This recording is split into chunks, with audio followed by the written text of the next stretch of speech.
Bonsoir, bonsoir les gars, bonsoir les filles, bienvenue dans ce live simultané TikTok et Facebook où nous allons évidemment parler de la résistance active avec notre président, le président de la République du Cameroun choisi par les Camerounais et nous allons évidemment parler du plan d'action en cours, des villes mortes, du bilan, mais surtout des perspectives pour les jours à venir, voire les prochains mois à venir. Donc, installez-vous, partageons d'abord le live. Ensuite, nous allons commencer avec le résumé des 2 jours de live de villes mortes. Je vous en prie. Donc, je fais un petit tour de partage et puis nous pouvons commencer.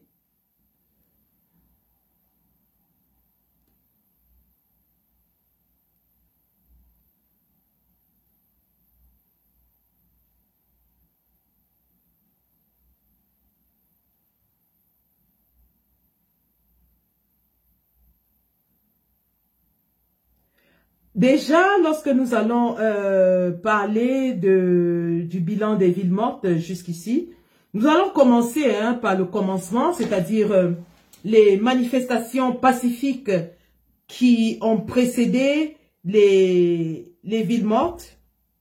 Et ensuite, nous allons expliquer le pourquoi des villes mortes. Parce que beaucoup de gens n'ont pas compris pourquoi nous sommes passés de la manifestation à la ville morte. Il est important qu'on explique la logique derrière ce choix stratégique afin que les uns et les autres puissent adhérer et comprendre aisément le plan de résistance qui est en train de se dérouler et qui, ma foi, bat son plein et est en train de nous donner des résultats quand même satisfaisants. Donc, nous allons lancer. Bonjour mesdames, bonjour messieurs. Nous sommes rendus à la fin du 2e jour des villes mortes instruites par le président de la République, élu par le peuple camerounais de façon démocratique au sorti des urnes le 12 octobre 2025. Son Excellence Issa Chiroma Bakari, le chef suprême des armées, le commandant en chef de toutes les troupes armées du Cameroun. Alors, avant les villes mortes, nous avons commencé par la résistance qui ainsi se profilait avec les marches pacifiques. Marches pacifiques qui ont duré 3 jours, mais qui ont été sauvagement réprimées dans le sang par le régime dictatorial, par le régime hitlérien, par le régime luciférien de M. Paul Biya, qui a ainsi tué plus de 75 jeunes à travers l'ensemble du territoire, manifestations pendant lesquelles on tirait à balles réelles.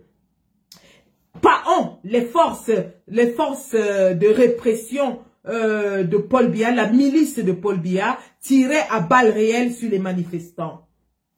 Le professeur Aimé Boni a fait un très beau résumé des violences policière de Paul Biya lors de ces 3 jours de manifestation que je vous invite à regarder et d'ailleurs que nous allons regarder et c'est pour cela justement que le président Issa Chiroma étant humaniste, le président Chiroma étant un père d'enfants a ainsi prôné la résistance passive à travers les villes mortes pour éviter qu'il y ait encore d'autres morts. Parce que nous avons remarqué que les soldats, la soldatesque de Paul Biya, la milice de Paul Biya, ça il faut le préciser parce que l'armée régulière s'est complètement désolidarisée des tueries barbares, sauvages, abjectes, inhumaines de Paul Biya et de son régime. Alors il n'y a que la gendarmerie qui s'est prêté à cet exercice avec des corps spéciaux tels que la DGRE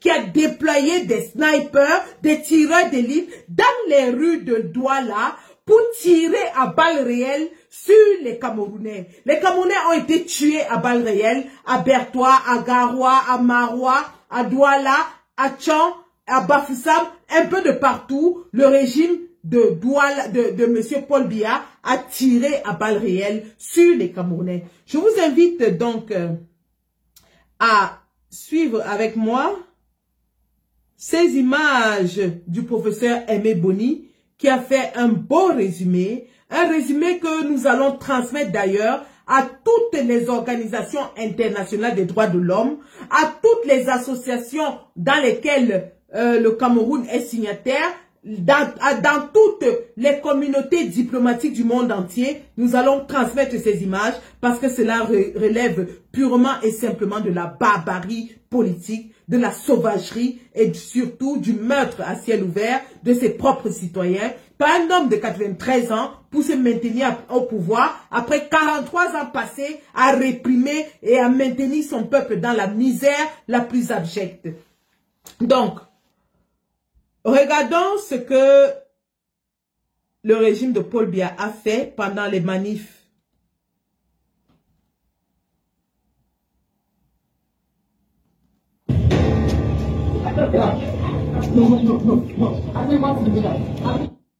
Alors, ce film dure 24 minutes. Je ne vais pas vous faire suivre toutes les 24 minutes parce que sinon, ça tuerait notre live. Mais c'est juste à titre d'illustration. Et je vous invite à aller sur la page du professeur Aimé Boni pour suivre l'entièreté de ce film.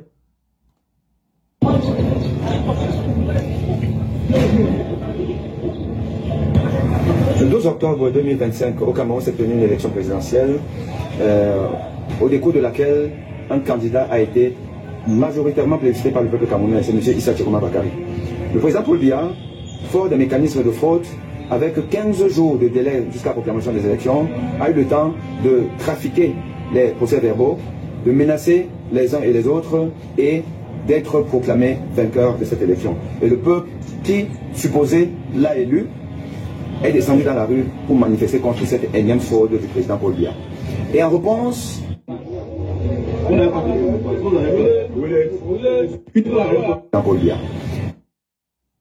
Et en réponse, ce président qui, il y a quelques années, au micro de Radio Moncalos, du journaliste Yves Mourouzi, avait dit que s'il voudrait, il voudrait qu'on retienne de lui, au minimum, une chose, c'est qu'il a apporté la démocratie au Cameroun. Alors cette démocratie au Cameroun, c'est de transformer en horreur. Des vidéos amateurs ont filmé l'horreur perpétrée par la milice de Paul Biya dans toutes les villes du Cameroun. Kousséri, Maroua, Garoua, Ngaoundéré, Bertois, Ebolova, Bafoussam, Chang, Limbe, Bouya, Douala, dans toutes les villes du Cameroun, la milice de Paul Biya a opéré par une violence à nul autre pareil. Il y a eu des morts, il y a eu des morts, il y a des blessés, il y a des disparus. Ces vidéos que nous vous présentons ne sont que peut-être le centième des exactions commises par la milice de Paul Biya. Paul Biya, voilà donc ce président qui depuis 43 ans règne dans un pays où, au lieu d'apporter la prospérité, le développement, a apporté la misère, une misère en blanc. Et le peuple camerounais en souffrance depuis 43 ans lui dit non. Et lui dit, je marche sur vos corps pour rester au pouvoir. Et ce n'est pas un film qui date des années 50, lorsque les colons français déversaient le napalm dans le pays Bamileke, ou encore pour chasser les nationalistes dans le pays Bassa. Non, c'est en 2025. Et en 2025, voici le résumé, passage de M. Paul Biya à la tête de l'État camerounais. Vous-même regardez, voir. Mais je regardez vous-même. Et je vous préviens, âme sensible, s'abstenir, car c'est très violent.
Non, vous tirez quelqu'un encore. Attachez.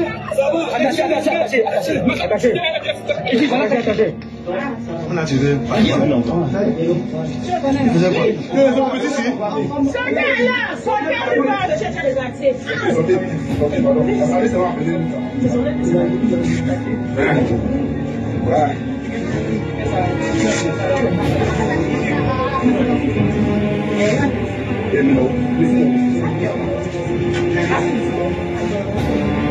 On l'a visé par derrière. Non, les cas sont bien rentrés ici. Ici, n'est pas là, pas loin. Donc, c'est rentré comme ça, les sorties là-bas. Oui. Voilà. Je dis qu'on va brûler tous les partis là-bas. Je te jure. Allez, c'est là. C'est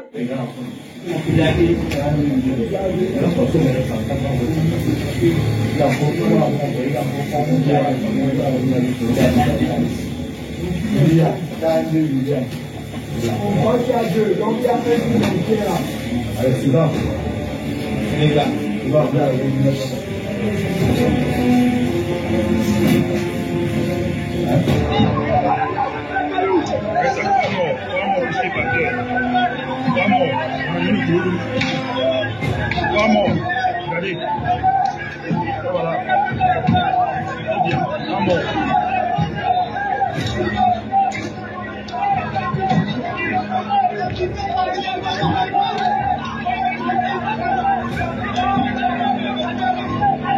Donc, en réalité, voilà le film d'horreur que le régime de Paul Biya nous a servi pendant les 3 jours de manifestation.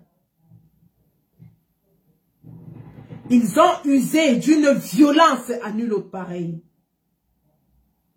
Ils ont déployé les tireurs d'élite dans les villes pour tirer sur les manifestants à main nue. Sur des Camerounais, sur des jeunes de 20, 21 ans, 22 ans. Ils ont mis des snipers, des blindés, des engins de guerre en pleine ville, à Douala, à Garoua, pour réprimer dans le sang une réclamation citoyenne qui est la vérité des urnes. Et ce régime aujourd'hui envoie les mêmes administrateurs civils, les préfets, sous-préfets et que sais-je, dans les marchés, dire aux mamans que oui, ils se soucient de leurs enfants. Oui, vous allez nourrir vos enfants avec quoi? Oui, vous allez prendre l'argent pour nourrir vos enfants. Lorsqu'ils déployaient les armes et tiraient à balles réelles sur des Camerounais, est-ce qu'ils ont pensé à ces mamans? Est-ce qu'ils ont pensé aux mamans de ces enfants? Non. Pour défendre leur pouvoir, ils n'ont pas pensé aux mamans des enfants sur lesquels ils étaient en train de tirer. Maintenant, ils vous disent que non, ouvrez vos boutiques, ces gens-là ne pensent pas à vous, vous allez manger quoi? Vous allez nourrir vos enfants avec quoi? Quand vous étiez en train d'assassiner ces enfants, vous aviez pensé à leurs parents?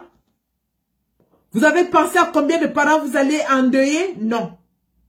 Tout ce qui vous importait ce jour était de tirer sur des enfants qui n'avaient pour certains que des cailloux à main. Dans quel pays est-ce qu'on utilise les chars de guerre pour disperser des manifestants à main nue? Dans quel pays est-ce qu'on met des snipers en plein, des tireurs d'élite, des unités spéciales, en plein cœur d'une ville pour réprimer une manifestation où les manifestants n'ont rien d'autre que des cailloux et des petits bâtons? Nous avons vu les gilets jaunes qui ont presque détruit toute la ville de Paris pendant des semaines. Vous n'avez pas entendu qu'Emmanuel Macron a déployé les forces spéciales de l'armée française pour tirer sur les manifestants? Vous n'avez pas entendu qu'on les canardait comme du gibier en pleine brousse? Non. Et aujourd'hui, ils mettent leurs préfets, leurs sous-préfets dans tous les marchés pour vous dire à vous, chers parents, que vous allez nourrir vos enfants avec quoi? De quels enfants parlent-ils? Des enfants qu'eux-mêmes ils ont tués? Des enfants qu'ils ont assassinés? Des enfants sur lesquels ils ont tiré? Aujourd'hui, se soucie trop de ce que ses enfants vont manger? Se soucie-t-il de ce que ses enfants vont manger aujourd'hui? Quand ils tiraient sur eux, ils avaient pensé à ça? Quand ils déployaient la DGRE avec les tireurs d'élite spéciaux pour tirer sur les enfants, ils avaient pensé à ce que ces enfants allaient manger? Se sont-ils une fois posé la question de savoir pourquoi est-ce que les Camerounais sont en si grand nombre dans les rues? Non. Ce qui les intéressait, c'était de tuer, d'assassiner les enfants qui sortent parce qu'ils n'ont plus d'avenir, parce qu'ils n'ont aucune perspective, parce que le Cameroun est un mouroir, parce qu'ils ont exprimé leur voix dans les urnes et qu'ils ont décidé qu'ils veulent le changement et qu'ils voient ce changement être volé par une bande, une clique au pouvoir qui s'accroche depuis 43 ans, qui est honni, vomi, rejeté par toute la communauté internationale. Bon sang, qui fait ça? Qui tire sur des enfants non armés? Qui le fait? Si ce n'est des monstres, des sorciers. Ces gens n'ont pas de cœur. Aujourd'hui, ils vont dans les marchés dire aux mamans, oh, vous allez nourrir vos enfants avec quoi? Oh, ces gens-là qui lancent les villes mortes. Ah, est-ce que c'est eux qui vous nourrissent? Non, on ne les nourrit pas. De la même façon que vous n'allez jamais leur remettre leurs enfants que vous avez tués. Lorsque vous déployez les armées dans les rues, vous ne pensez pas à ces mamans, à ces pauvres mamans. Non.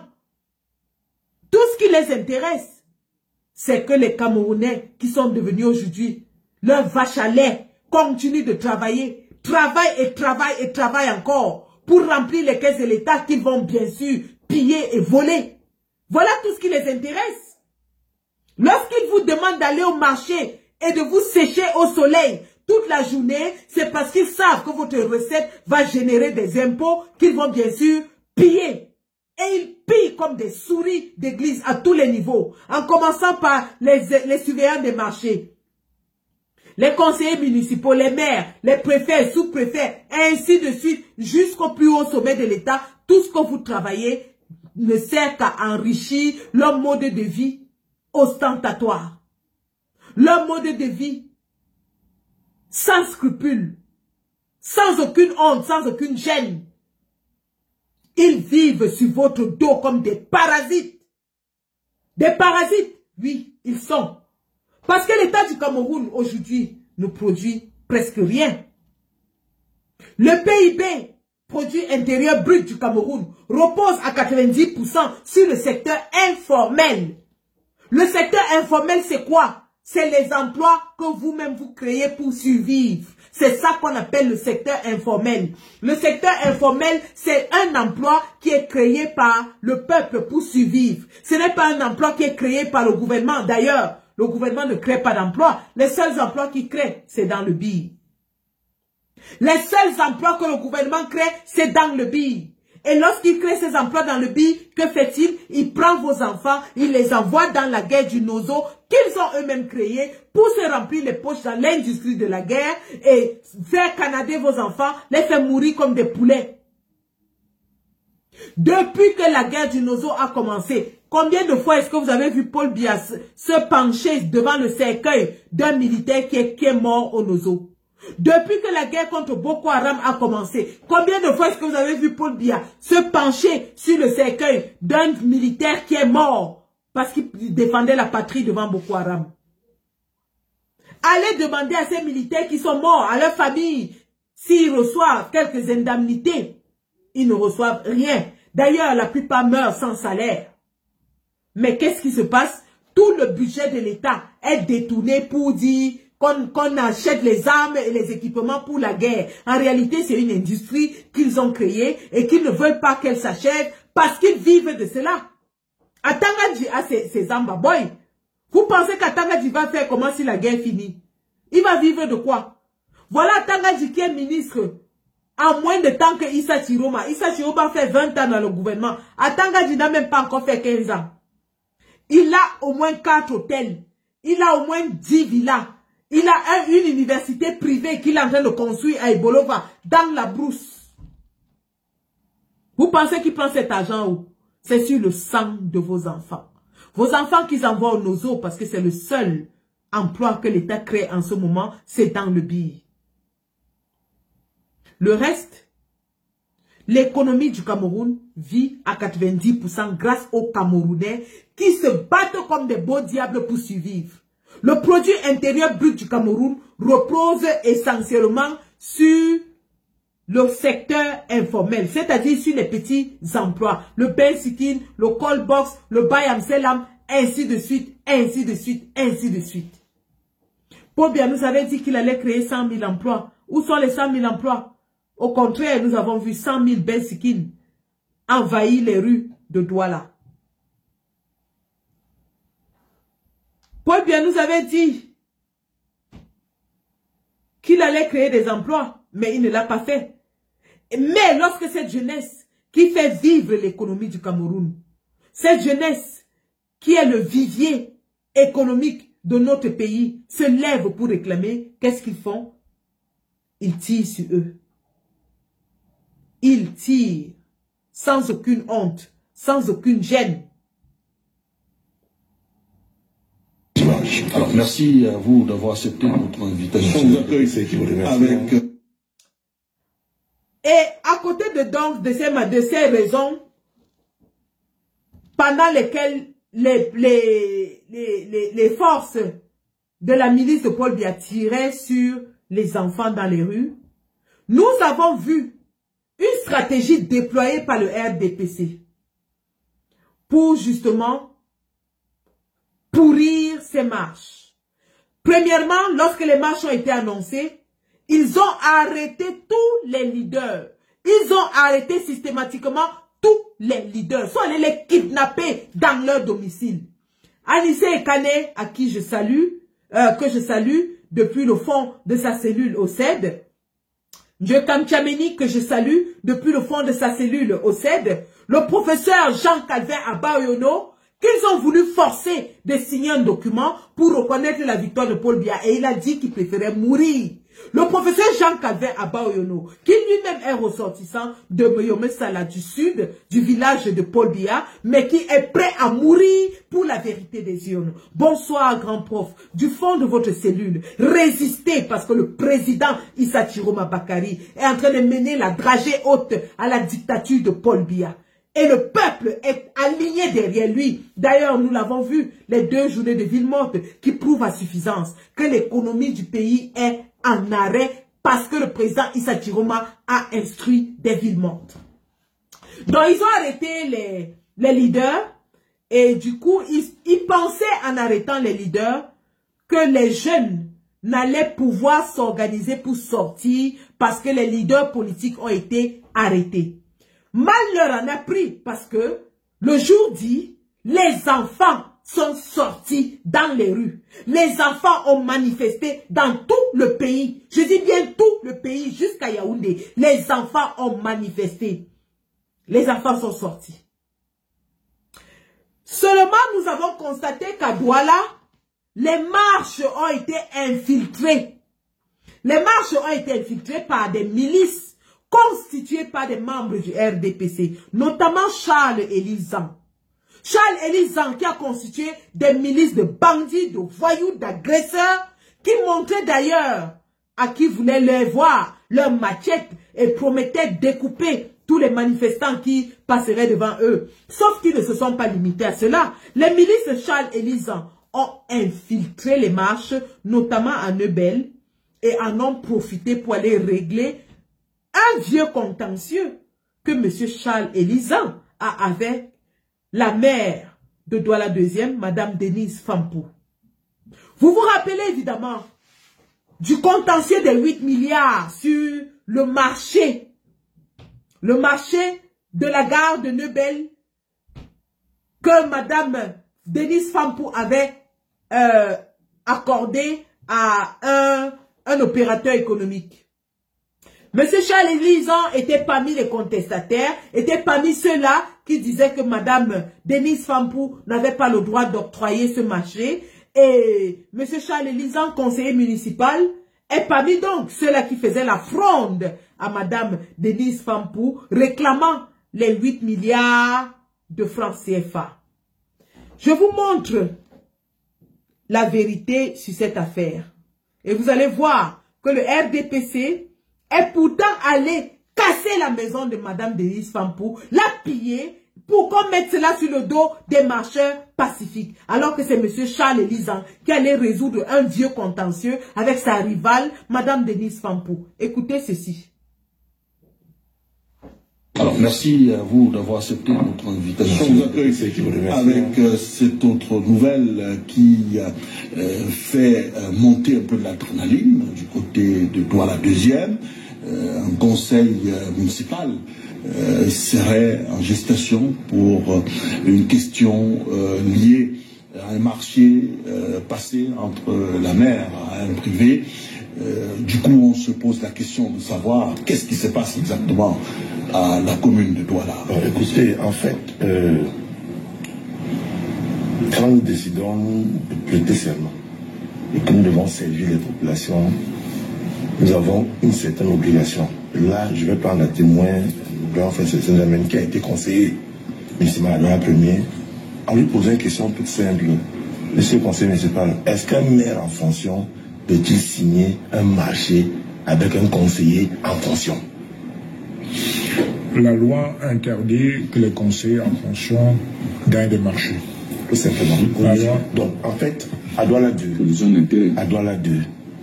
avons demandé à Madame le maire de nous convoquer, comme le stipule la loi, un conseil municipal extraordinaire. Donc, la question à l'ordre du jour était ce marché passé entre la mairie et le conseiller municipal en question. Question de voir comment on va arranger les choses. La réponse a été de payer dimanche. Alors, merci à vous. Est-ce que vous entendez? Charles Elisan est parmi les frondeurs contre Madame Denise Fampou. Charles Elisan constitue une milice armée, soi-disant que c'est pour combattre les marcheurs. Patatras à Douala 2e, qui est-ce qui a sa maison cramée? L'ennemi juré de Charles Elisan. Donc vous voyez comment le régime RDPC manipule et fonctionne.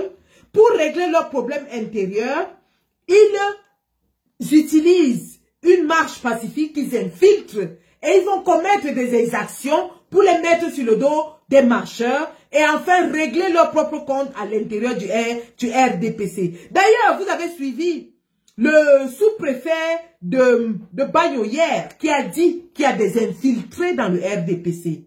Mais pourquoi est-ce qu'après avoir été copieusement giflé, après que les populations aient réagi à son outrecuidance de venir sur le marché, menacé de sceller leur boutique, le préfet de Bagno accuse plutôt les infiltrés du RDPC. Est-ce que vous comprenez ce qui se passe? Je dis bien que le préfet de Bagno a dit qu'il y a les infiltrés dans le RDPC. Voilà la vérité de ce qui s'est passé avec les manifestations et les marches pacifiques. Rien ne mérite la déstabilisation de notre pays. Rien ne peut justifier la destruction de ce pourquoi le président a mis 40 années de sa vie à bâtir. Rien ne justifie d'envoyer nos enfants, nos pauvres enfants dans la rue pour se faire exécuter. Voilà. Rien. Ketia Koutès elle-même dit que ça ne sert à rien d'envoyer nos enfants dans la rue se faire exécuter. Qui exécute nos enfants? Donc il savait avant même les marches que les enfants seront exécutés. Ne justifie dans quel pays d'envoyer nos enfants? Elle dit bien exécuter. Dans quel pays est-ce qu'on exécute des marcheurs pacifiques? C'est Ketia Koutès, ministre de la ville, qui est en train de parler. Elle dit que rien ne justifie qu'on envoie nos enfants aller se faire exécuter. Elle utilise le mot exécuter. Les mots ont un sens. En langage militaire, policier et juridique, quand on dit exécuter, ça veut dire assassiner. Ça veut dire assassiner. Donc elle-même reconnaît qu'ils ont qu'ils assassinent les gens qui vont marcher dans les rues. Ça, c'est une ministre de Paul Biya qui est en train de parler. Envoyer nos enfants, nos pauvres enfants dans la rue pour se faire exécuter. Se faire exécuter. Il faut que les gens sachent qu'ils ont reçu l'ordre de tirer.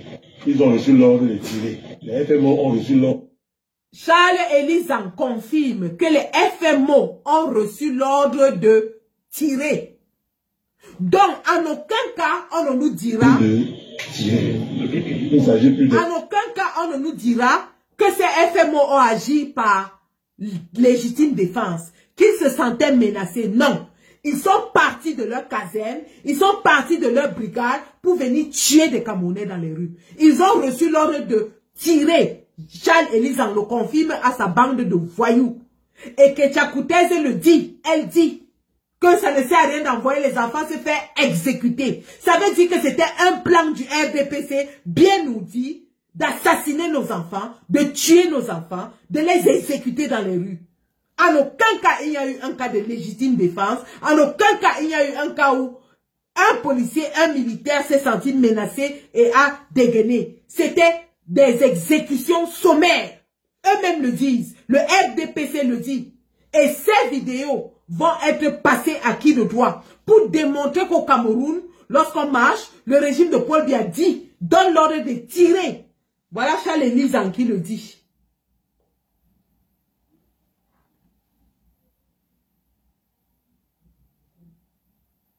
Se faire exécuter. Se faire exécuter. Il faut que les gens sachent qu'ils ont reçu l'ordre de tirer. Ils ont reçu l'ordre de tirer. Les FMO ont reçu l'ordre de tirer. Il ne s'agit plus des mouvements pacifiques. Il s'agit d'une insurrection populaire avec pour but un coup d'État pour renverser les institutions qui sont en place. Donc c'est qu'on prend comme des terroristes. Vous avez les sœurs, les frères, les qui jouent malin là. Dites-leur qu'il a encore temps de se calmer. Il est temps de se calmer. Je n'ai vu là aucune vidéo, ils sont qui ont vu là. Je n'ai vu personne, les gens là, dans les deux, j'ai vu les enfants de KDD, Moncam, machin, en train de donc quand ils vont subir là, c'est eux qui vont... Charles Elizang en train de galvaniser son groupe de bandits, son groupe d'agresseurs, son groupe de voleurs, pour qu'ils aillent casser les maisons des gens, en disant que oui, le gouvernement a donné l'ordre au FMO de tirer.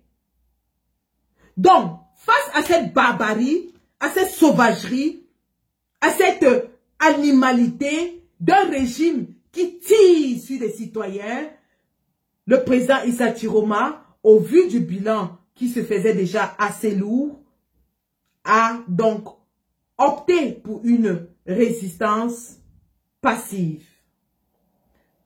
Le boycott. Le but du boycott, justement, c'est de ne plus nourrir cette narrative où ces gens disaient, oui, ils sont bien chez eux et ils vous envoient aller mourir dans les rues. Comme si la rue tuait. Au lieu de dire la vérité, que c'est le régime de Paul Biya qui tue. Parce qu'en Côte d'Ivoire, il y a les mêmes manifestations, mais personne n'est tué. Parce qu'en Madagascar, un peu de partout, il y a des manifestations, mais personne n'est tué. Pourquoi est-ce que c'est au Cameroun qu'on tue? Et au lieu que les gens condamnent cette barbarie, cette sauvagerie, cette animalité, on condamne plutôt les marcheurs. On dit que c'est eux qui sont le problème. Alors que le Cameroun dit partout qu'il est un pays démocratique. La marche pacifique fait bien partie des attributs de la démocratie. La marche, la manifestation est inscrite dans la constitution camerounaise. Pourquoi est-ce qu'au Cameroun, lorsqu'on marche, on risque sa vie? Bon, puisqu'ils nous ont montré qu'ils ne veulent rien de pacifique, nous avons donc décidé de passer à la phase passive. Nous restons chez nous. Nous restons chez nous. C'est eux encore qui envoient les préfets, les sous-préfets aller harceler avec les haut-parleurs, harceler les commerçants, harceler les mamans, harceler le peuple, leur demander de sortir et d'aller dans leur boutique. Mais vous nous avez dit que lorsqu'on sort, on meurt. Vous nous avez montré que lorsqu'on sort, vous nous tuez. Vous avez tué nos enfants. Plus de 75 gamins ont perdu leur vie, ont versé leur sang pour la libération de notre pays. Que vous avez tué lâchement en tirant sur eux à bout portant. Les vidéos sont là pour le prouver. Vous avez tiré à bout portant sur des enfants qui marchaient pacifiquement. Regardez ce qu'ils ont fait à nos enfants.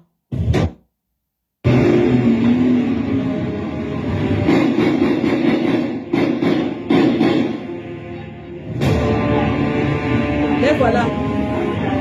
Les commandos. Les commandos.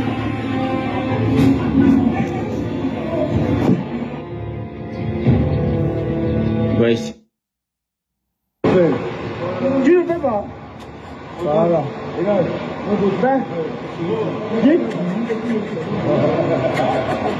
Vas-y.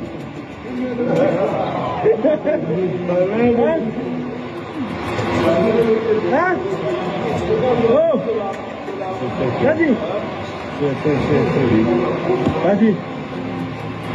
Tu as les trucs avec moi. Les tortures, les humiliations sur des citoyens camerounais qui n'ont fait rien que de marcher, rien d'autre que de marcher. Voilà.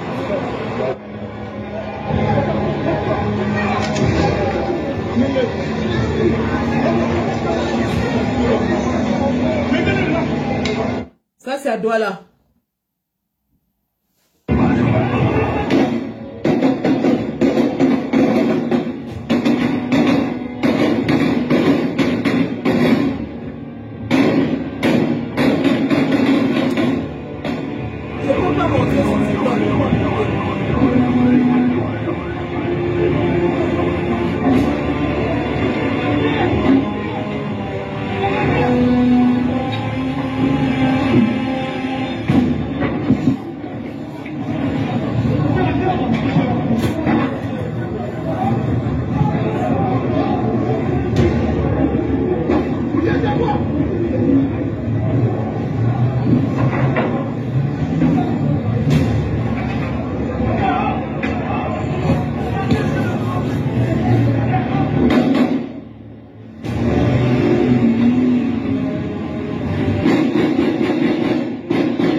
Ici au stade de Jacob.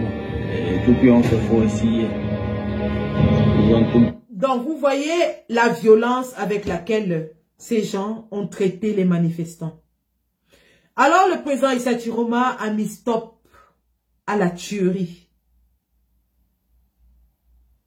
Il a mis stop au massacre. Et il a instruit donc de faire des manifestations pacifiques en restant chez nous, simplement. Personne ne va venir vous chercher avec l'arme dans votre maison pour vous forcer à ouvrir. Ils ont dit qu'ils peuvent se passer des Camerounais. Ils n'ont pas besoin de nous pour gouverner. Tant que Yaoundé respire, le Cameroun vit. Alors pourquoi est-ce que nous voyons cette déferlante de préfets, sous-préfets et administrateurs qui sortent de leur prado et marchent dans la boue pour venir parler aux commerçants avec les haut-parleurs, les supplier d'ouvrir les boutiques. Vous savez pourquoi ils vous supplient d'ouvrir les boutiques? Parce que c'est vous qui travaillez pour eux. Parce que tous ces préfets, sous-préfets, ils sont dans leur bureau à 11 h et le ferment à 13 h. Ils ne font même pas 3 heures de temps dans leur bureau. Les dossiers que vous déposez là-bas font des mois et des mois, ils ne travaillent pas. Ils vivent de quoi? Ils vivent sur votre dos. Quand ils sont fauchés, ils envoient les Awara venir vous estorquer de l'argent. Que ce soit les maires, les conseillers municipaux, la police municipale, vous estorquez de l'argent. Ils mettent la police en route pour vous estorquer de l'argent. Ils mettent les gendarmes en route pour vous estorquer de l'argent. On vous verbalise pour tout et n'importe quoi. Les péages un peu de partout. Les caméras de vitesse qui filment les gens de façon abusive pour vous estorquer de l'argent. 50 000 francs. Et ce sont vos impôts qui font vivre l'État du Cameroun. Parce que le Cameroun, malheureusement, ne produit rien. Le Cameroun importe tout. Je dis bien, le Cameroun importe tout, jusqu'au cul-dent.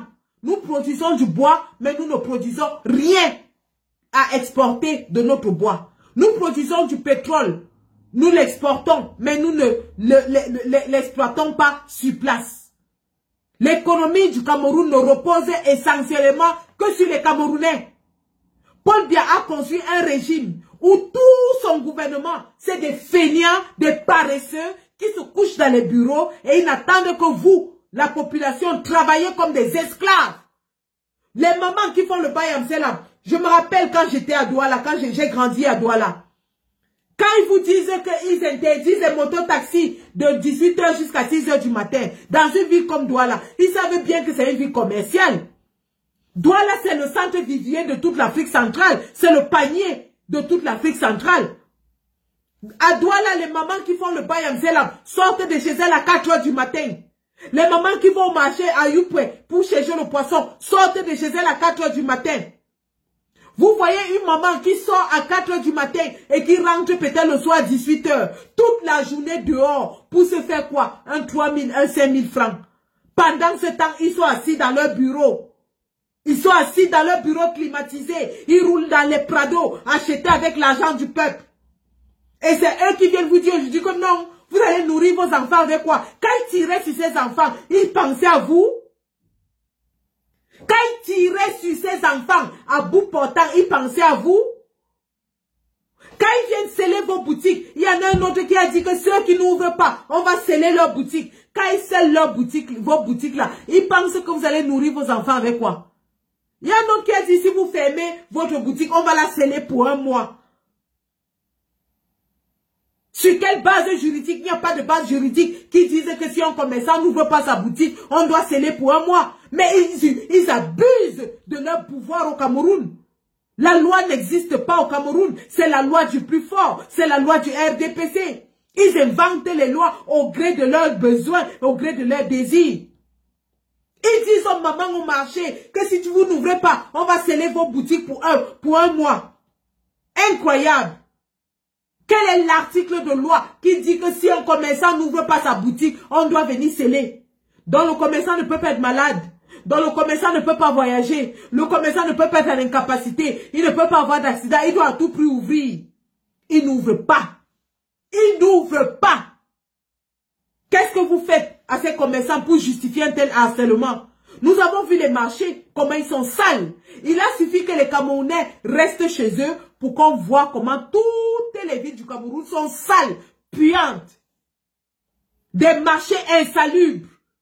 Vous n'êtes même pas foutus de mettre les toilettes publiques, de nettoyer les marchés, mais vous venez exiger aux gens d'ouvrir. Incroyable.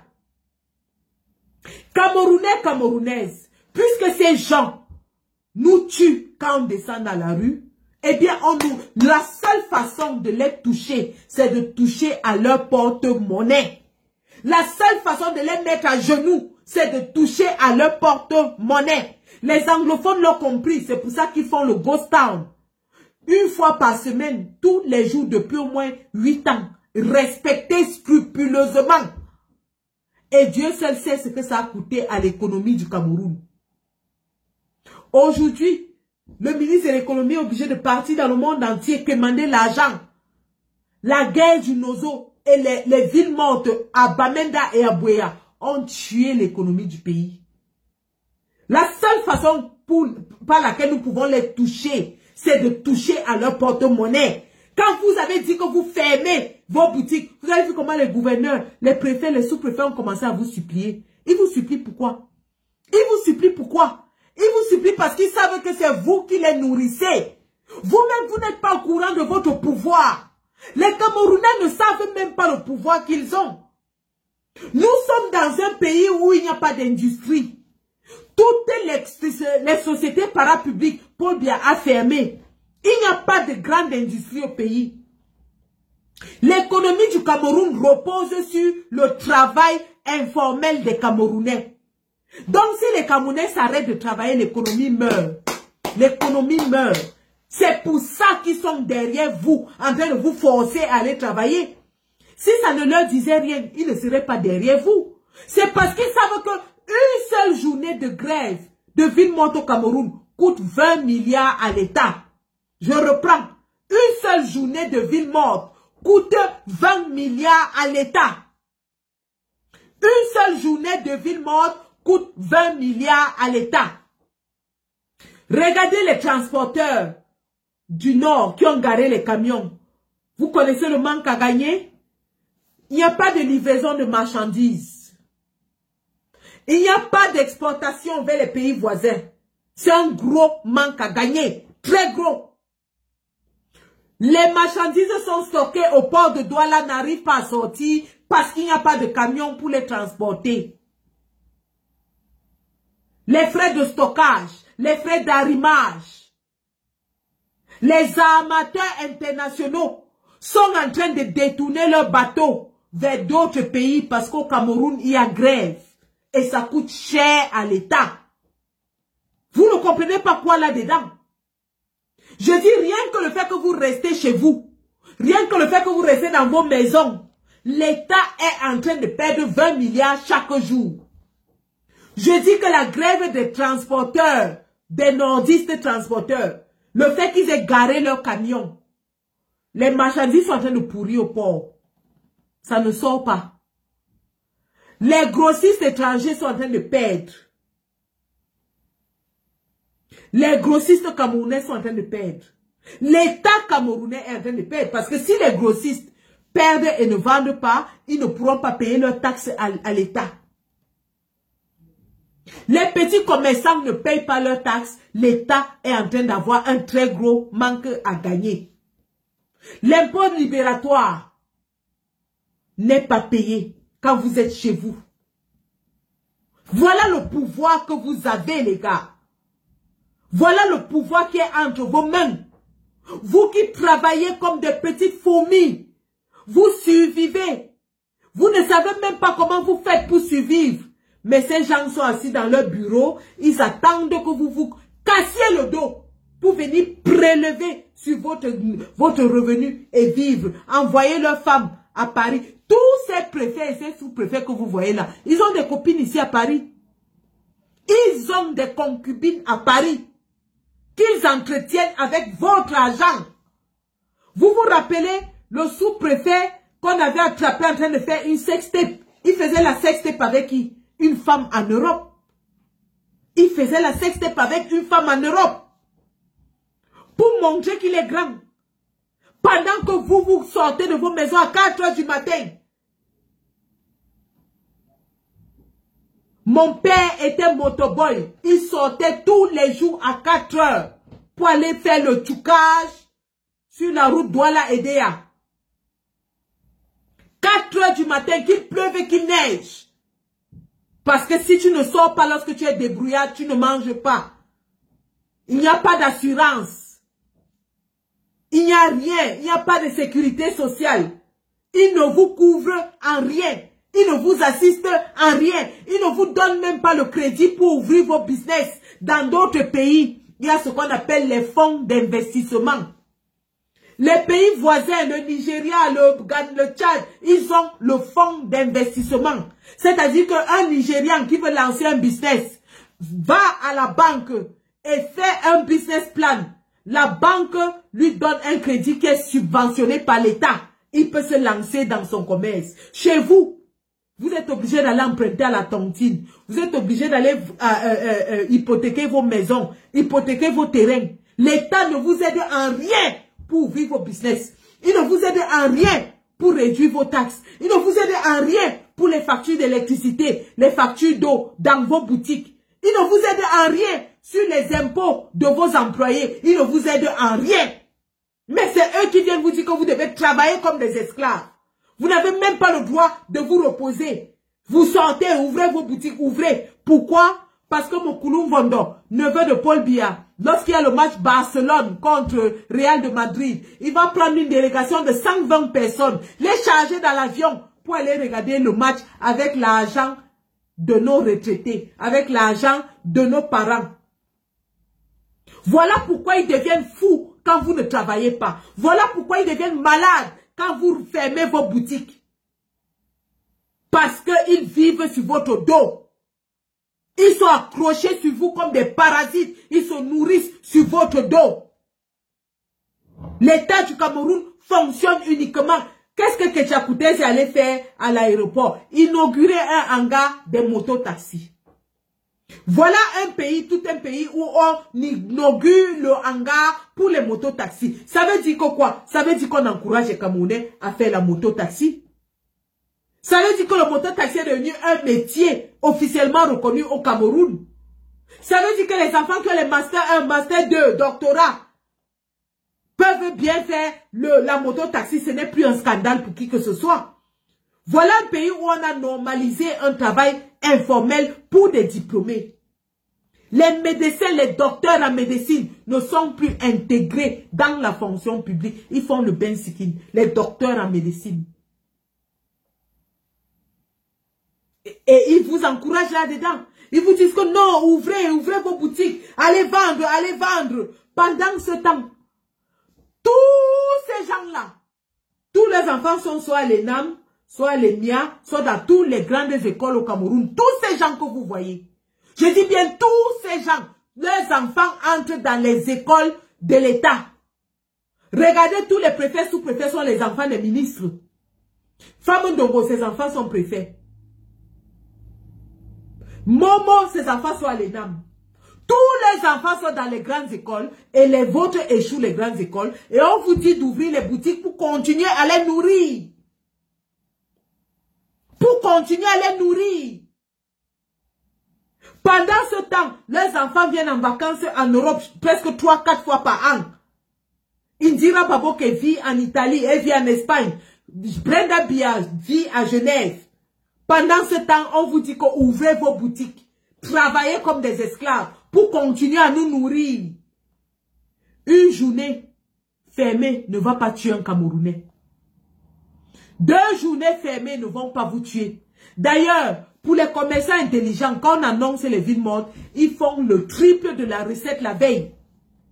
Ça veut dire que le samedi et dimanche, vous devez faire la recette que vous allez faire lundi, mardi, mercredi. Vous faites le quadruple de votre recette. Vous êtes tranquille chez vous. Vous profitez de votre mari ou de votre femme. Vous profitez de vos enfants.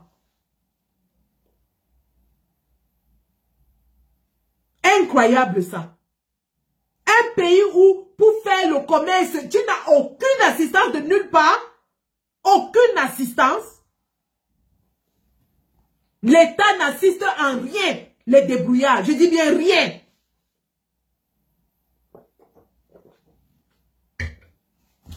Au contraire, dès que tu ouvres ton comptoir, premier jour, impôt libératoire, deuxième jour, impôt sur le revenu, troisième jour, il commence à s'aligner devant, oh, phytosanitaire, oh, machin, il commence à venir, même Malox qui gueule avec sa bouche de bulldog. Malox avait sorti la machette pour chasser les gens des impôts chez lui, non?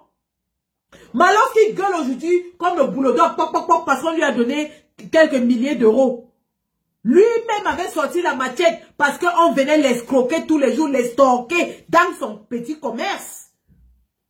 Les gens qui vous estorquent de l'argent tous les jours dans vos petits commerces. Et c'est eux qui viennent vous forcer à ouvrir vos boutiques. Parce qu'ils savent que si vous n'ouvrez pas une seule journée, ils sont morts. Les policiers qui estorquent de l'argent à nos transporteurs, quand il n'y a pas de moto, pas de taxi en route, ils vont prendre 500 000 à qui? Personne. Vous voyez les gens payer de l'argent pour entrer dans la police, parce qu'ils savent que même si tu es gardien de la paix, quand on te met en route, tu ne peux pas rentrer chaque jour sans moins de 50 000 chez toi. Chaque jour, tu n'as pas moins de 50 000. Chaque jour que Dieu a créé. Parce qu'ils vivent sur votre dos. Vous travaillez comme des esclaves, ils vous estorquent. Ils vous braquent. Ils vous volent, ils vous pillent. Et ils exigent maintenant, ils viennent vous forcer que oh, celui qui ne va pas ouvrir sa boutique, on va sceller. Tentez de sceller. Vous êtes parti à Bagno hier, essayez de sceller, non? On a vu. Tentez encore. Tentez. Un régime qui veut forcer les Camerounais ne veulent plus de vous, on vous a vomi. On vous a vomi. Vous allez diriger un peuple qui ne veut pas de vous. Le peuple ne veut pas de vous. Et ça a été prouvé, le président Chiroma a prouvé par A plus B que c'est lui le président que les Camerounais ont choisi. Pour la première fois dans l'histoire du Cameroun, les villes mortes ont été scrupuleusement observées sans qu'il n'y ait personne pour forcer quelqu'un.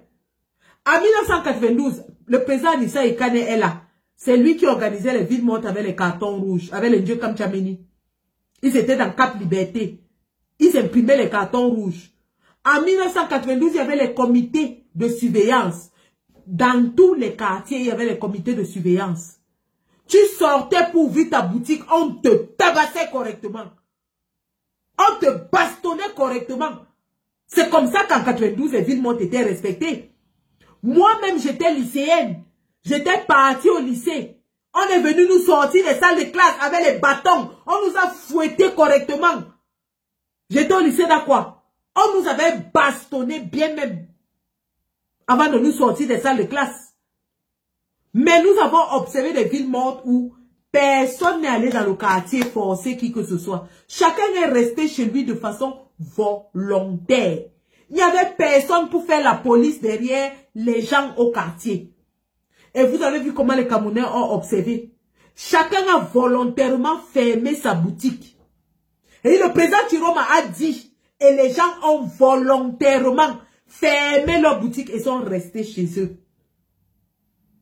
Bafang, Bafoussam, Chang, Mbouda, Konsamba, Boya, Bamenda, Douala, Limbe, Bétois, Tibati, Bagno, j'en oublie, Guider, Ngaoundéré, Maroua, Garoua, toutes les grandes villes du Cameroun, même Yaoundé, toutes les grandes villes du Cameroun étaient en arrêt parce que le président Chiroma a dit. Ils ont essayé de manipuler pour vous montrer que non, il y a tel dans telle ville, oh, les gens sont sortis, oh, les gens sont... Mais tous leurs journaux, les journaux pro-régime ont reconnu que le Cameroun était en arrêt hier. Tout le monde a vu le Cameroun en arrêt. Le lycée de Bafoussam vide, Aqua vide, New Deido vide, New Ben vide, Ndokoti vide, partout c'était vide et de façon volontaire. Je dis bien volontaire. On n'a pas forcé quelqu'un. Les Camerounais ont choisi de rester chez eux de façon volontaire. Ce qui prouve à suffisance que les Camerounais ne veulent pas de ce régime. Et la suite, nous l'attendons. Le président Chiroma nous a parlé aujourd'hui. Il nous a dit que dorénavant, il y a 2 présidents au Cameroun. Celui qui a été choisi par le peuple, c'est-à-dire lui-même, et celui qui a été désigné par le Conseil constitutionnel. Et donc, nous prenons nos hautes instructions de Garoua. Les hautes instructions viennent directement de Garoua. Et de nulle part ailleurs. Le peuple va écouter son président. Chacun va exécuter ce que son président dit. Le président Chiroma a dit à ses partisans de fermer les boutiques. Ils ont fermé. Que les partisans de Paul Biya ouvrent alors leur boutique. Il dit qu'il a eu 53%. On a cherché les 53% là, on n'a pas vu. Jusqu'à les sous-préfets sont venus supplier les 35% d'ouvrir les boutiques. Donc, dans les 53% qui ont voté Paul Biya là, il n'y a pas de commerçants. Dans les 53% qui ont voté Paul Biya, il n'y a pas de commerçants. Personne n'a la boutique parmi eux. Dans les 53% qui ont voté Paul Biya, il n'y a pas de camionneurs. Il n'y a pas de transporteurs. Pourquoi est-ce que les marchandises sont en arrêt au port de Douala alors que Paul Biya a eu 53%? Pourquoi? Chacun va suivre les instructions de son président et que ce soit les bérets, les militaires, celui qui sait qu'il a voté Chiroma. Chiroma va prêter serment, son excellence, le président élu, le président de la République du Cameroun, Issa Chiroma, chef suprême des armées, commandant en chef de toutes les forces armées camerounaises. Il va prêter serment.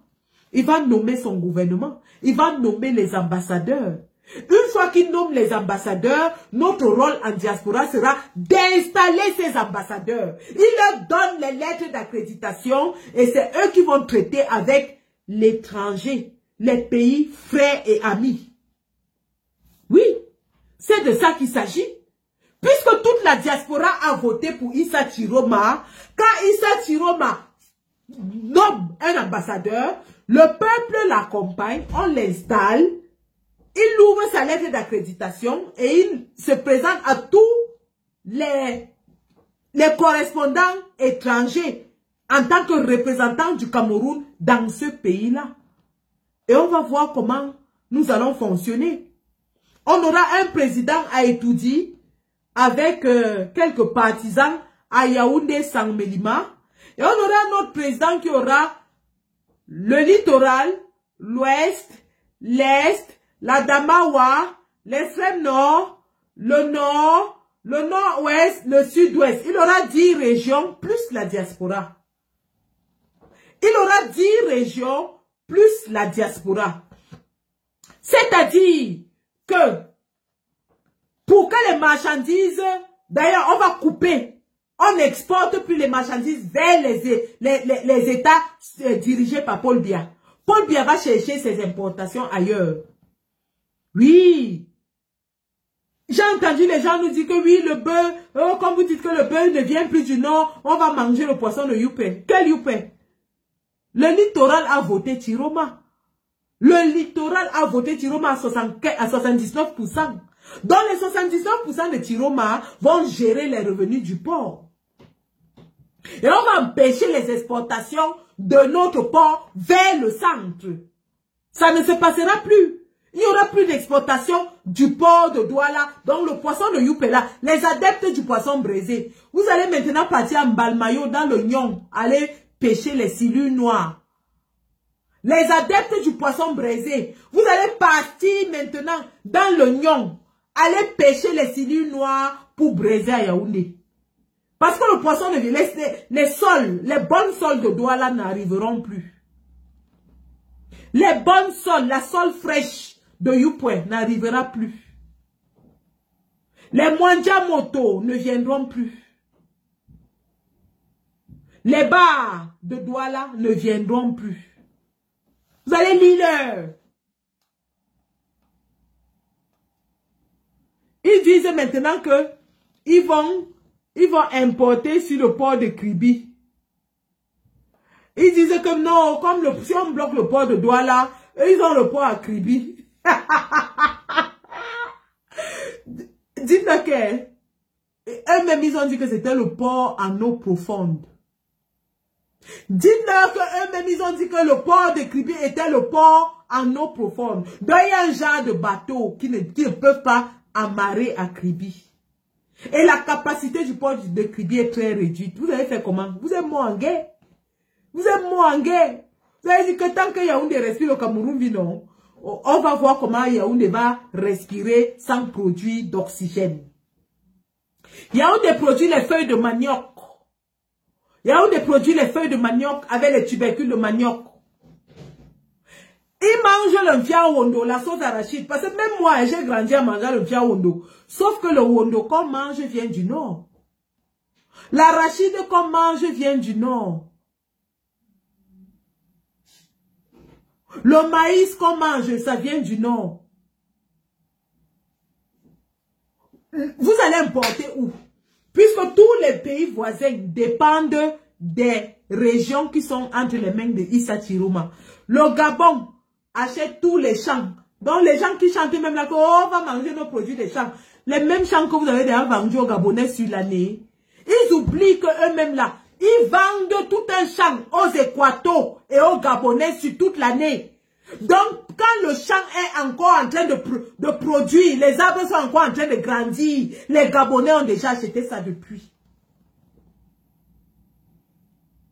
Donc, pendant que les avocatiers grandissent encore, les avocats sucrés de Mbouda. Vous allez prendre l'avocat où? Les bons avocats, les avocats beurre de Mbouda. Quand l'avocatier est encore en train de grandir, les Gabonais ont déjà tout acheté, les Équateurs ont déjà tout acheté. Vous allez, finalement, vous produisez quoi? Ils disent que non, le bœuf c'est quoi quand il y a le port dehors? Mais le port dont vous parlez, la plus grosse production de porc au Cameroun vient de la Damawa. La plus grosse production de porc au Cameroun vient de la Dama. Mais vous êtes morts en guerre. Parce que vous ne pouvez pas importer de la Centrafrique. La Centrafrique dépend du Cameroun pour ses importations. Le Tchad dépend du Cameroun pour ses importations. Ce qui vient du Nigeria passe par Douala et par le Nozo. On bloque. Le Gabon et la Guinée équatoriale comptent sur le Cameroun pour leurs importations. Peut-être vous allez envoyer vos bateaux au Gabon, parce qu'apparemment Oligui Nguema est votre allié. Donc maintenant vous allez envoyer vos bateaux au Gabon. Et maintenant, parce que vous allez décharger vos marchandises au Gabon. Et ça va passer par Ambam, Sanmelima, pour arriver à Yaoundé. Peut-être c'est comme ça que vous allez faire. Hein? Peut-être, parce que quand je vous ai vu aller vite lécher les pieds d'Oligui Nguema, vous saviez ce qui arrivait. Peut-être c'est comme ça que vous allez désormais importer. Mais puisque vos bateaux vont prendre le détour, encore que la douane gabonaise est moins chère que la douane camerounaise, peut-être là vous allez un peu bénéficier. La douane gabonaise est moins chère que la douane camerounaise. Donc vous allez envoyer vos bateaux à Libreville. Ça décharge à Libreville. Et puis ça vient maintenant par la route, la vallée d'une Thème, avant d'arriver à Yaoundé. Ça va vous coûter 3 fois le prix. Entre-temps, virgule, nous allons contrôler les exportations vers le Tchad, les exportations vers la Guinée. Et tout ce qui est produit au nord, ça ne descend plus au sud. Je dis bien que tout ce qui est produit au nord, tout ce qui est produit au nord, que ce soit le coton, que ce soit le riz, parce qu'on produit du riz au nord, que ce soit de la viande bovine, que ce soit des arachides, du maïs, tous les intrants de l'agriculture et de l'élevage, direction le Nigeria, qui est un marché plus intéressant. Le Nigeria est un marché plus intéressant. Le Nigeria est 5 fois plus peuplé que le Cameroun. Et tenez-vous tranquille, la plus grosse part de la population du Nigeria se trouve au nord. Dans les États comme les Kano. La plus grosse part de la population nigérienne se trouve au nord. Donc, il y a un marché prêt qui est non seulement riche. Les Nigériens sont plus riches que les Camerounais. La demande est plus forte de ce côté-là. Donc, rien à faire. Maintenant, tout ce qui est produit au nord sera exporté vers le Nigeria, vendu au Nigeria, et puis on sera tranquille. La capitale politique, c'est Garoua, dorénavant. Pour nous autres qui avons voté Chiroma, notre capitale politique, c'est Garoua. Et le président Chiroma, comme il va le confirmer peut-être dans les jours à venir, va déplacer l'Assemblée nationale vers Bafang. Nous allons avoir une Assemblée nationale là-bas. Et tous les députés qui se disent députés du peuple vont venir siéger à Bafang. Et on va voir comment les lois ne vont pas passer là-bas. Je dis que dans l'Assemblée nationale à Bafang, on va voir comment est-ce qu'on va mettre un projet de loi et ça ne passe pas. Vous tentez de faire votre mamie Pima. C'est le peuple qui vient vous battre à l'intérieur de l'Assemblée. C'est là-bas qu'on doit mettre l'Assemblée. Parce que là-bas, le peuple ne blague pas. Les Bafang, eux, ils prennent tout au premier degré. Quand on dit ville morte. Nous, les Bafang, on a fait ville fantôme une fois. Fermé jusqu'à même les fenêtres, on n'ouvrait pas. Je dis que même la fenêtre, tu ouvres ta fenêtre, c'est le caillou que tu reçois là-bas. Fermé jusqu'à même le chat, même le chien ne sort pas. Même la fenêtre, personne ne guette dehors pour voir si l'autre a respecté. Tout le monde est dedans. Me voici à la maison, non? Quelqu'un vient de m'écrire que tu ne travailles pas. Oui, je ne travaille pas, je suis en ville morte, je suis en travail mort. Je suis une Bafang. Je suis une Bafang. Je suis l'instruction de mon président jusqu'à le feu sort. Le président dit ville morte au Cameroun. Je dis que même en diaspora, aucun Bafang n'est parti au travail aujourd'hui. Depuis hier. On ne travaille pas. On est chez nous. On est à la maison. On est à la maison et personne n'est sorti. On dit ville morte. Hey! À Bafang, c'était le mamipi.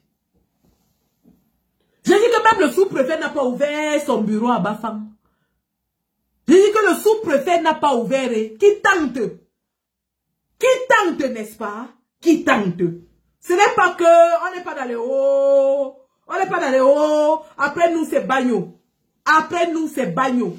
J'ai dit qu'à Bafang, on n'a pas besoin de te dire que n'ouvre pas. Tu tentes d'ouvrir.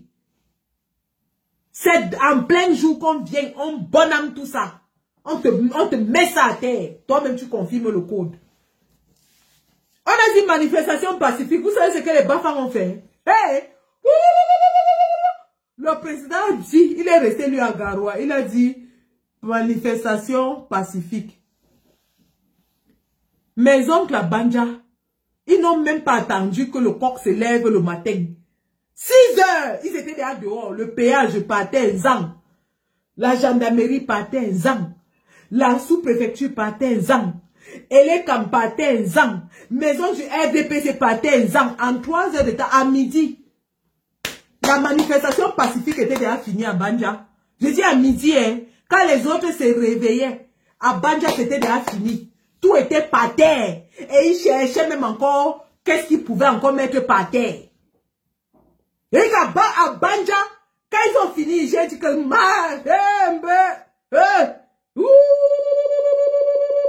qui nous a donné le sang qui chauffe?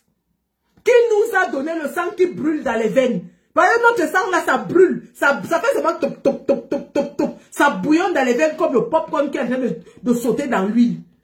Les gars ont fini à midi et ils sont montés à Bafang prêter main forte. Ils sont montés à Bafang prêter main forte. Arrivés à Bafang, vous savez ce qu'ils ont fait? Ils ont pris en otage tous les policiers. Déshabiller les policiers, les mettre en otage. C'est eux qui ont pris les policiers en otage à Bafang. Le gouvernement était obligé d'appeler les militaires de Koutaba pour venir les maîtriser. C'est quand les gens de Koutaba sont venus qu'ils ont commencé à tirer. Ils ont tué un garçon, un pousseur. Et vous savez ce qu'ils ont fait des prisonniers de Bafang? Ils ne peuvent pas mettre les prisonniers à la gendarmerie ou à la police à Bafang. Oh! On n'enferme pas les gens à Bafang. On n'enferme pas les marcheurs à Bafang. Celui qui tente, ça va voir. Dès que tu amènes les marcheurs à la gendarmerie, virgule, les gars cassent les bêtises, ils brûlent toutes les voitures de la gendarmerie, ils libèrent leurs prisonniers. Il n'y a pas de prisonniers politiques à Bafang, je suis désolé. Le mot prisonnier politique, ça n'existe pas à Bafang. On avait juré sur notre sang qu'on ne peut pas arrêter un enfant de chez nous, le mettre en prison à Bafang pour la politique. Il n'y a pas de prisonniers politiques chez nous. Dès qu'on arrête quelqu'un, même les marcheurs du MNC, on était allé casser la gendarmerie, brûler la voiture du commandant de brigade, libérer les bêtises. À Bafang, vous êtes nés. Ils étaient obligés de kidnapper les enfants, les amener à Bafoussam.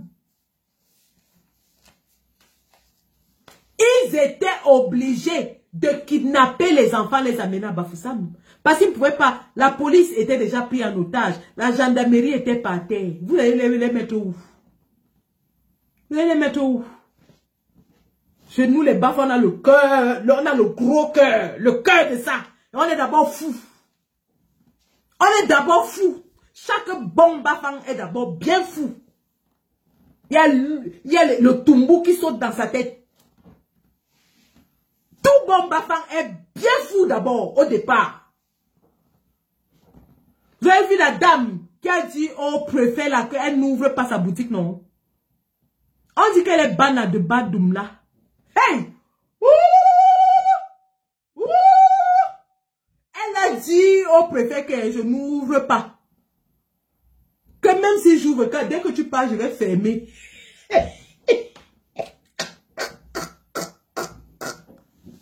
La femme là, elle a dit au préfet que même si j'ouvre, dès que tu tournes le dos, je vais fermer.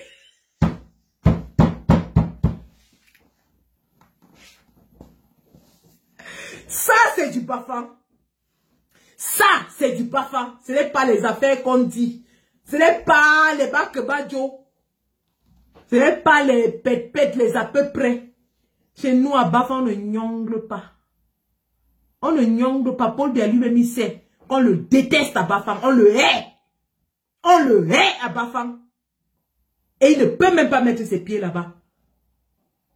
Nous le détestons avec nos tripes. On le hait.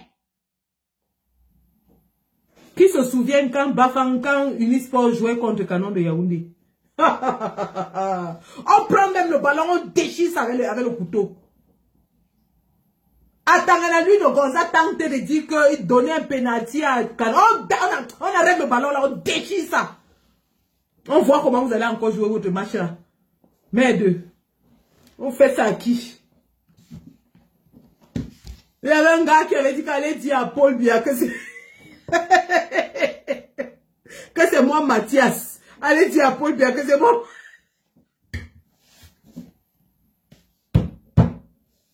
Non, Bafa c'est la haute tension, vous comprenez non?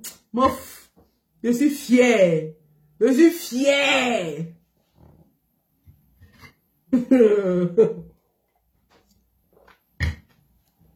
Et puis il y a les gars de Bagno. Les gars de Bagno qui ont sorti le corrigé hier. On ne peut pas tuer nos enfants. Pendant que nous on est en train de pleurer nos enfants, ils viennent nous narguer dans nos boutiques. Ils viennent nous provoquer parce que c'était de la provocation. Qu'est-ce qu'il pensait ce sous-préfet là? Ou c'est un préfet ou c'est un sous-préfet? Il pensait quoi? Venir intimider les gens, leur dire que ceux qui n'ouvrent pas on va sceller. Mais pendant qu'il était en train de dire ça, quelqu'un comptait 93, 94, 95, 96, 97, 97.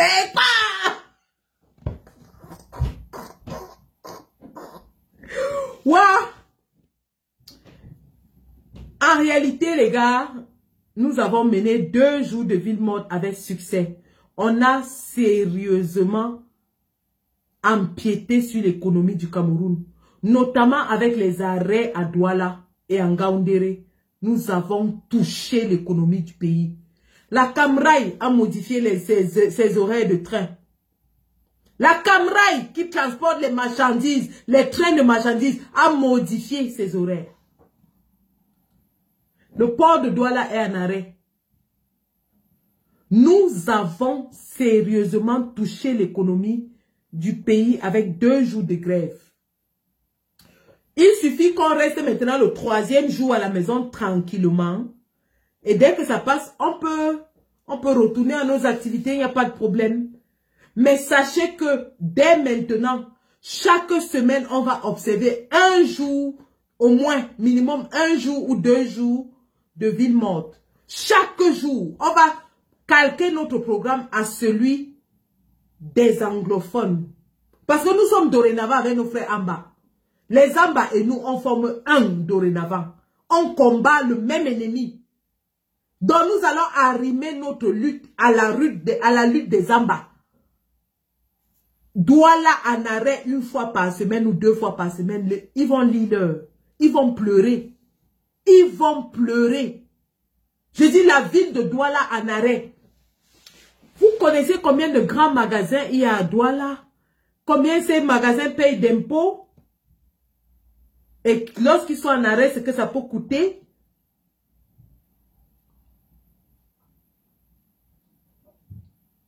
Que Douala soit en arrêt est une perte majeure pour l'économie du Cameroun. Je dis bien majeure. Et pas seulement du Cameroun, et même de la sous-région. Donc tous les voisins qui ont apporté leur soutien à Paul Biya là, vous allez chercher comment faire entrer vos marchandises. Hein. Tous les voisins là que j'ai appris que le Gabon, ils ont même fabriqué les fausses félicitations de la Guinée. Ils ont fabriqué les fausses félicitations de la Guinée. Ils ont fabriqué les félicitations de la francophonie. En réalité, l'organisation parlementaire de la francophonie, qu'ils disent avoir félicité Paul Biya, ce n'est pas la francophonie elle-même. C'est un organe de la francophonie, dont le président est un membre du RDPC. Voilà à quel point ils sont désespérés. Et aujourd'hui, ce sont les États-Unis qui montent déjà au créneau et demandent le départ de Paul Biya.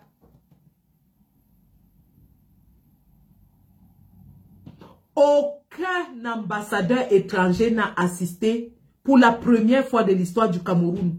Je dis bien pour la première fois en 43 ans. Aucun ambassadeur étranger n'a assisté à la proclamation des résultats au Conseil constitutionnel. Aucun pays majeur n'a félicité le Paul Biya. Donc nous entrons donc dans la troisième phase de la résistance. Nous avons voté, défendu nos, surveillé nos votes, défendu nos votes. Nous avons manifesté pour alerter la communauté internationale. Nous entrons dans la phase des villes mortes. Chaque semaine, le Cameroun va se mettre en arrêt pour réclamer la victoire des urnes. Chaque semaine, une fois par semaine minimum, arrimé au programme des Zamba. Ça veut dire que si on choisit le lundi comme les anglophones, tous les lundis, tout le Cameroun sera mort. Chaque lundi, tout le Cameroun sera mort. Aucune recette fiscale, aucun commerce, aucune industrie, aucune importation. Le manque à gagner sera énorme. Le manque à gagner sera énorme. Ne méprisez pas ce que nous faisons. Ça leur fait très, très, très mal. Sinon, ces préfets et sous-préfets qui nous méprisent souvent ne seraient pas dans la rue comme les vendeurs de Baume François en train de prêcher comme les témoins de Jéhovah. C'est parce que ça leur fait mal. Ça leur fait mal. Et que les gens sachent que dans certaines villes, et ça va se passer un peu partout par la suite, la règle de Bamenda va s'appliquer. La règle de Bamenda va s'appliquer. Si nous disons lundi, ville morte, tout le monde doit observer. Celui qui n'observe pas va recevoir une petite visite de courtoisie. Quand on dit lundi, ville morte, tout le monde doit fermer. Celui qui ne ferme pas va recevoir une petite visite de courtoisie. Au Cameroun, il n'y a pas d'assurance. Donc, si vous perdez votre magasin et le contenu, c'est fini pour vous. Il n'y a pas d'assurance, il n'y a pas de remboursement.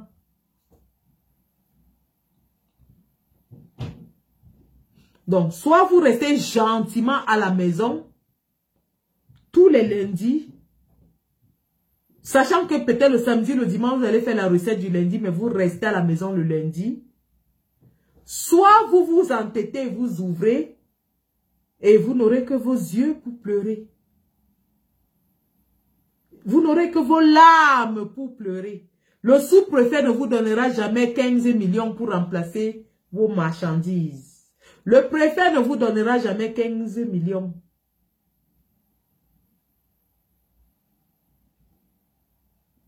Compris avec quoi?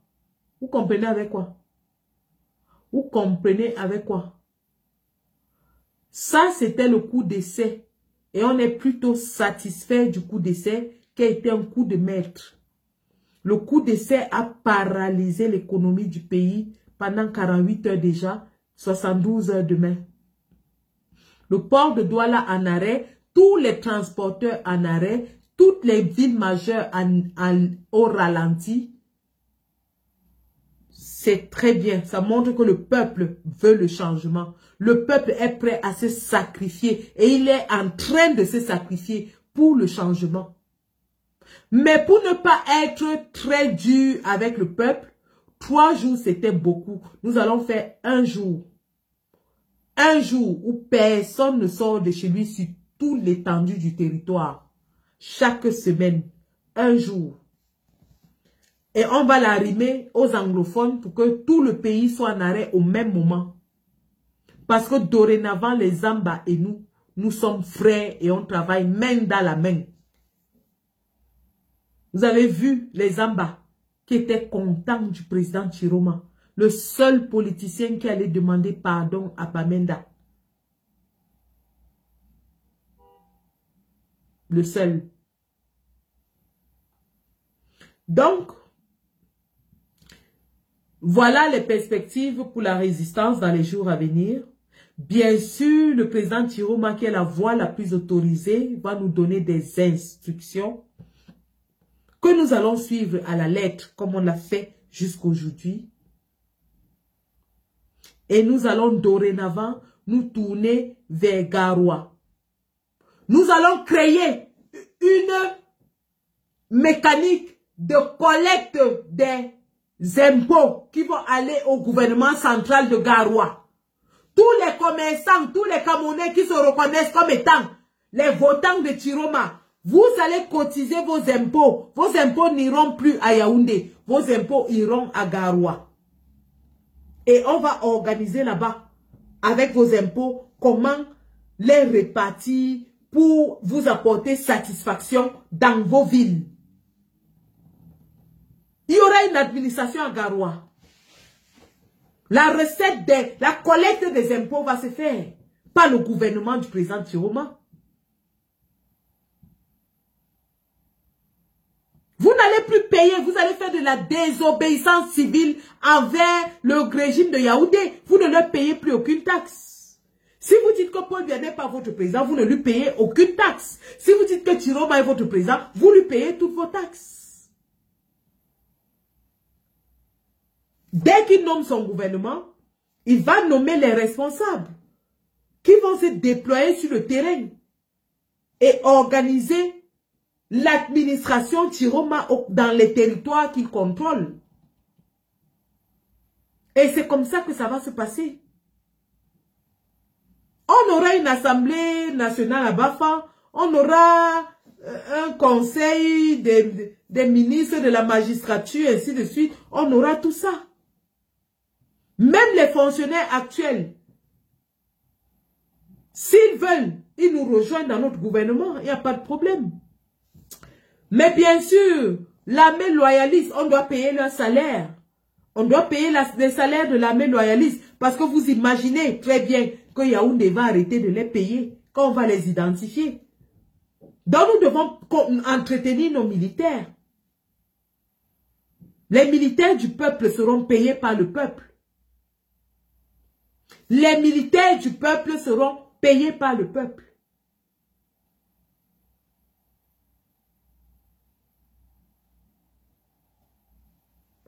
Ben voilà, un doigt de banane à 300 N'Djamena déjà. Dites merci à Idriss, au président Kaka Déby. C'est lui qui a félicité Paul Biya. Dites-lui merci pour cette situation.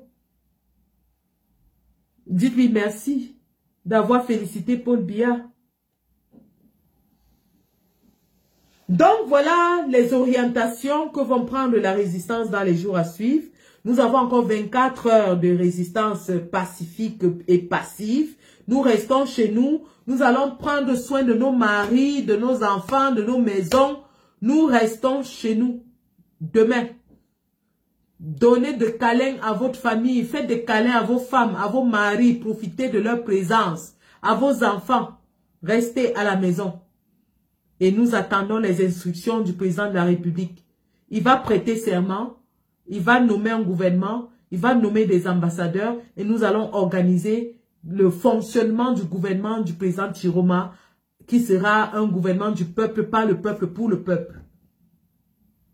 Chaque Camerounais se reconnaissant être un citoyen qui a voté Chiroma va contribuer dans le gouvernement de Chiroma. On ne paye plus nos impôts à Yaoundé pour qu'ils soient détournés, pour qu'ils envoient nos enfants mourir au Nozo et à Kolofata. Non.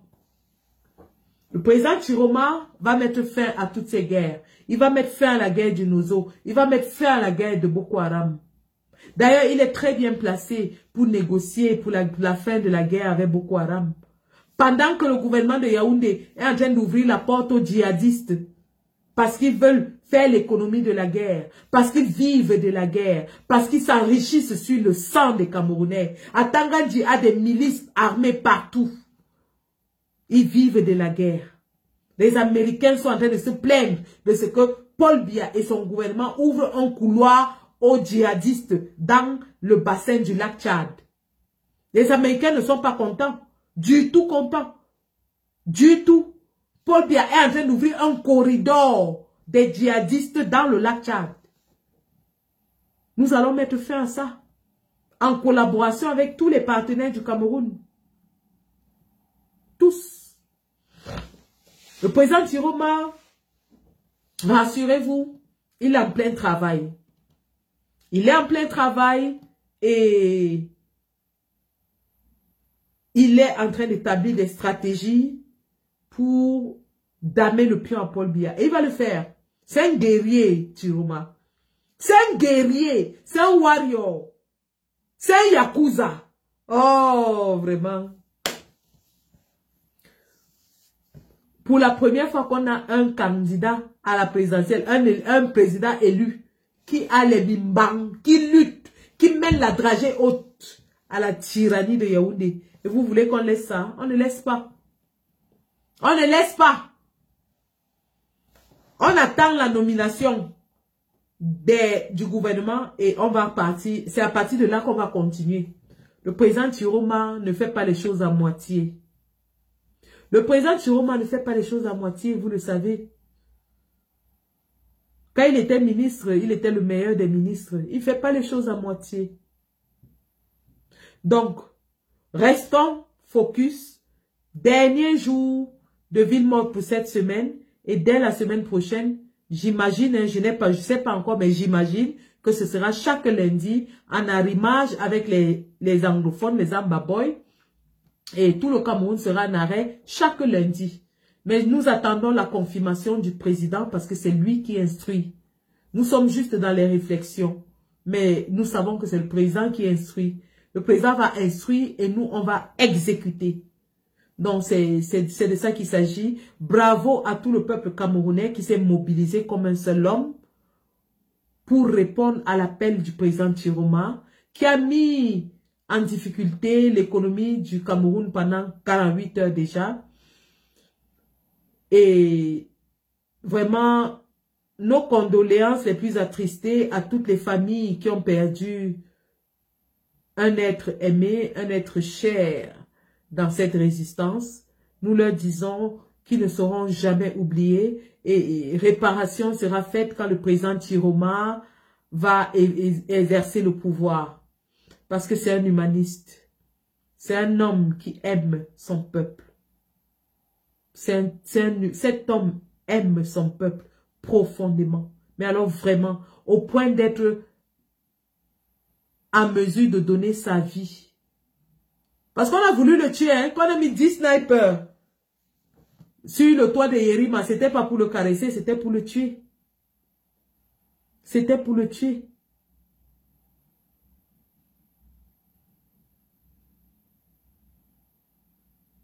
Donc, on reste connecté. Je vais continuer peut-être sur TikTok si les gens veulent monter. Et puis, on va se revoir plus tard en semaine.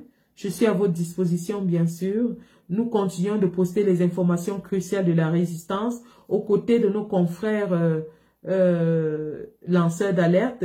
Nous sommes beaucoup plus des combattants de terrain. Donc, en plus d'être sur les médias, nous sommes sur le terrain d'action à la fois au 237 et en diaspora. Donc, nous avons ces multiples casquettes-là.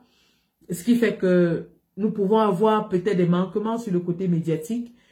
Mais vous nous pardonnerez parce que nous avons d'autres cordes à notre arc que nous pouvons tirer lorsque le combat en a besoin. Donc, merci d'avoir suivi ce Facebook Live. Nous allons continuer sur TikTok. Si les gens veulent prendre la parole, vous pouvez venir prendre la parole sur TikTok. Merci.